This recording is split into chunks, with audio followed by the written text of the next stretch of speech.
A Federación Española de Amigos dos Museos vende aceptar a AMUPO como membro de pleno dereito. Cúmprese así un dos obxectivos do plenario.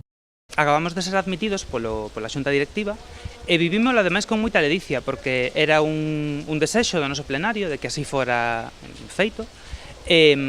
Supónnos poñernos en contacto con todas estas entidades e ademais poder facer actividade conxunta, non? Que eles saiban o que nos facemos e nos trasladarlle a nosa actividade. Entón, a verdade é que estamos moi contentos con esta entrada. A actividade das asociacións de amigos dos museos resulta moi importante para a promoción dos centros expositivos, xa que realizan investigacións e organizan eventos divulgativos de maneira paralela e complementaria á programación das propias entidades museísticas. Pois unha asociación de amigos consiste nunha entidade, no noso caso non vinculada directamente ao museo, que depende da Deputación Provincial, que se dedica a facer actividades, a investigar e a divulgar os fondos do propio museo para, digamos, facer unha labor paralela a que desenvolve o museo e chegar máis á sociedade cos nosos fondos. Na axenda de AMUPO están a día de hoxe o lanzamento dunha publicación anual e a celebración dun congreso na primavera. Estamos para sacar unha revista en colaboración con outras entidades que se chama Quórum, unha revista de investigación en artes, letras e ciencias sociais e xurídicas que conta neste caso con financiamento da Deputación Provincial de Pontevedra e da Universidade da Coruña.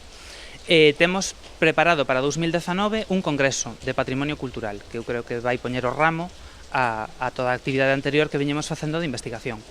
O Museo de Pontevedra atópase no proceso de cambio de dirección tras a xubilación de Carlos Valle. É momento, polo tanto, de facer balance da xestión. É unha persoa que conta con un amplo respaldo científico e académico, é unha personaxe pública de recoñecido prestixio e nos creemos que oímos botar moito de menos precisamente porque a súa xestión con pequenas cousas foi excepcional durante todos estes anos. Tamén de propor a dirección desexada para o museo. Que director queremos? Un profesional. Si ademais de profesional pasa a ser funcionario da casa e non persoal de alta dirección, polo tanto, que poida variar en función do goberno, sería moitísimo mellor, claro. Estaríamos moito máis encantados de contar con este tipo de persoal. Dende a Asociación de Amigas e Amigos do Museo de Pontevedra lembran a relevancia deste espazo expositivo. O Museo de Pontevedra non é un museo provincial ao uso.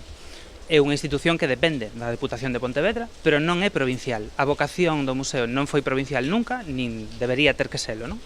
Entón, tendo en conta que, ademais, o Museo de Pontevedra é o que se chama o Prado Disperso, é a institución pública fora do Prado que contén máis obra do Museo do Prado, e temos obras da propia colección moi valiosas, que non as hai en outros museos de España, entendemos que deberíamos estar falando dunha xestión pois a igual que se fala cando a xestión do Centro de Arte Reina Sofía que o propio Museo do Prado ou que o Thyssen Bornemisza.